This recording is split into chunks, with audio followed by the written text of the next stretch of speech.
They're anionic surfactants, and so decent foamers. They're also mild, typically sold in dry form as flakes, powders or granules, also in liquid form as solutions. Here are the structures. You can see the SO3 motif in common. Total global market size is in the range of 400 to 800,000 metric tons per year. I know that's a wide range. If you've got a better estimate, please do get in touch. Producers include BASF, Innospec, Clariant, and many, many others around the world. The supply chains are linked, so let's take a look first at the isethionates. As you can see, the key part is ethoxylation. So to make these, you have to have that capability.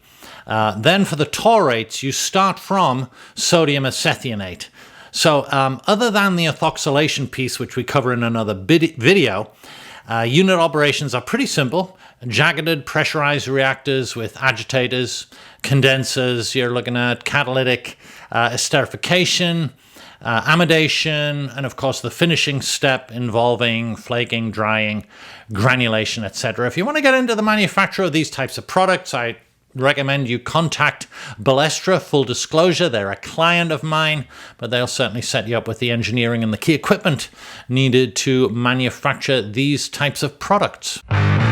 The biggest area of use is in so-called syndead bars. So these are bars of soap. I use inverted commas because they're not made of soap. They're not made of alkali salts of fatty acids. They're made of other ingredients. And the most famous of these, the original, if you like, is the Dove bar and the affiliated bars. And this product, Dove product, is one of the largest, if not the largest user of isethionates. But you'll also find these products now in a whole range of personal care and household cleaning products. In this following table, I make the use case for taurates rather than isethionates. Taurates are a little more expensive, and they do have some differences in performance with respect to pH stability, hard water and salt tolerance, formulation in liquids where you can build viscosity a little more easily and conveniently with taurates.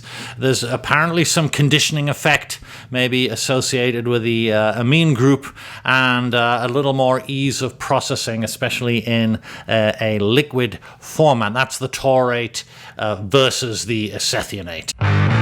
Regulatory is pretty clean right across the board. So here's the table. Biodegradability, good. Aquatic toxicity, eco labels, sulfate free, we'll talk about that. 1,4-dioxane, and all the global regulatory regimes, including the all-important China IECIC list. So regulatory, no issues.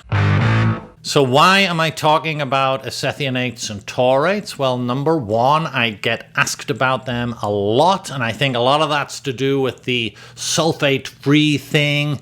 Getting these on the label to accomplish the cleaning and the foaming enables you to not have the word sulfate on the label. Right or wrong, some people value that, and so that's there. They're also a value-added use of ethylene oxide, and that's always interesting to folks that handle and use ethylene oxide. And I would say they've traditionally been a niche surfactant with one very big use, that's Dove, and now I'm seeing the use case kind of broaden.